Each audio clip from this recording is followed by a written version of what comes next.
When I was 26 years old, I decided to take a short trip to Phoenix to reconnect with an old friend I hadn't seen in years. The visit lasted a couple of days, filled with catching up, exploring the city, and enjoying the warm Arizona sun. As my trip came to an end, I found myself at the airport late at night, waiting for my return flight home. By the time the plane touched down and we disembarked, the airport had mostly emptied out, leaving just a few lingering passengers. The clock read close to midnight. After gathering my belongings from baggage claim, I slowly made my way to the designated rideshare pickup area, pulling my small suitcase behind me as the terminal's fluorescent lights buzzed quietly overhead. It was around 12:30 when I finally reached the outdoor section where taxis idled, waiting for late travellers like me. A taxi sitting just a few feet away caught my eye, and I signalled to the driver. The vehicle crept forward, and as it approached, the driver, a middle-aged man with a greying beard and worn leather jacket, stepped out and greeted me with a nod. I gave him my home address, and he smiled faintly, quoting me $30 for the trip, significantly undercutting the inflated prices I had seen flashing on my phone's rideshare app just moments before. The offer seemed reasonable, if not too good to pass up. He motioned toward my luggage, offering to stow it away in the trunk. I politely declined, preferring to keep my bag within arm's reach. He shrugged, lifting the suitcase onto the seat directly behind his own, as if my refusal wasn't much of a deterrent. I slipped into the back of the van, positioning myself diagonally from him, watching as he returned to the driver's seat and entered my destination into his phone. Without wasting any time, he pulled out of the airport and onto the main road leading to the highway. The streets were mostly deserted at this hour, and the van hummed steadily as we sped along the open road. Initially, the drive felt routine. I leaned back into the seat, attempting to relax, but it wasn't long before I sensed the driver's eyes flickering toward me through the rearview mirror. The first time, I brushed it off, telling myself it was probably nothing. When it happened a second time, however, my guard instinctively rose. This time, his gaze lingered slightly longer before he broke the silence. He asked casually where I had flown in from. I answered, mentioning Phoenix, and he responded with surface-level interest, nodding slightly. The next question, though, shifted the tone. He asked if I had been visiting someone special. I told him I was in town to catch up with a friend, keeping the conversation light. His next words, however, made my stomach tighten. "Is she as pretty as you?" he inquired, his voice dipping just low enough to make me uncomfortable. I forced out a nervous laugh, attempting to play it off, but inside I felt the mood change. There was an unsettling quality to his words, and the harmless small talk suddenly felt like something else entirely. From that point on, his questions hovered between playful and invasive. "What's a beautiful woman like you doing travelling alone at this hour?" he continued, his eyes darting toward the mirror more frequently now. I replied evenly, explaining that I wasn't really alone.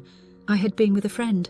His response was quick and suggestive, pointing out that flying alone still meant I was technically by myself. Keeping a casual tone, I responded with light sarcasm, telling him that we could agree to disagree.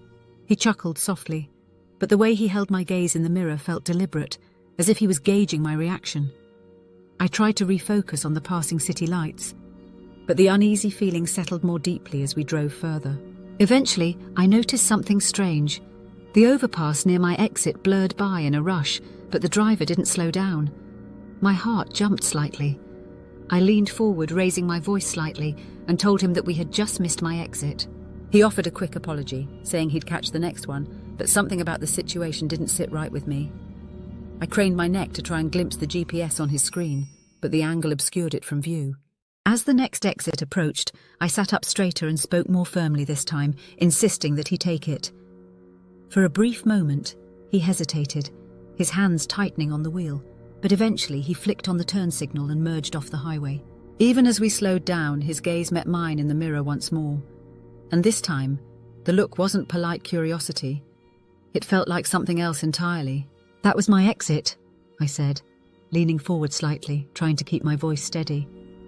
The familiar overpass faded into the distance behind us, and yet the driver's foot didn't ease off the gas. He barely glanced my way. "Oh, I'll catch the next one," he replied nonchalantly, waving it off with the flick of his hand as if it were no big deal. But something about the way he said it made my skin prickle. The tone was too casual, too quick, as if he had rehearsed this response. I shifted in my seat, suddenly aware that I couldn't see his GPS from where I sat. My stomach twisted uncomfortably, and the weight of the situation pressed heavier on my chest. As we neared the following exit, I sat up straighter, leaning forward once more. "Take this one," I said firmly, trying to mask the growing tension in my voice. I watched him carefully, searching for any sign of hesitation. For a moment he didn't respond. His knuckles tightened around the steering wheel, and his eyes flicked up to meet mine in the rearview mirror, lingering there for a beat too long. Finally he relented, slowly guiding the car onto the ramp. Relief washed over me, but it was fleeting. The way his gaze held mine made my skin crawl. Out of nowhere, his voice broke the silence again. "So, do you have a boyfriend?" His tone was too casual, feigning innocence, but the question felt invasive, personal, in a way that made my pulse quicken. Without missing a beat, I forced out a reply. "Yes, he's waiting for me at home." The lie flowed easily, almost instinctual. I didn't blink as I delivered it, hoping the conviction in my tone was enough to kill his curiosity. His eyes darted back to me. "What's his name?" he asked, his voice pressing further, as if testing the boundaries I had just set. That was it. I was done with this game. I reached for my headphones, carefully slipping them in, even though my phone had died halfway through the flight. I kept my gaze trained outside the window, counting the streets, mentally mapping each turn as we crept closer to my neighborhood. In my lap, I mimicked typing on my dead phone, pretending to text someone. Anyone. My fingers moved as if to update my family and friends with my location, just in case. I watched the lights outside flicker past in quick succession.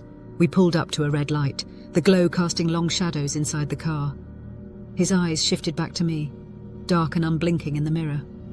A shiver ran down my spine. "The light is green," I said quietly, my voice barely above a whisper.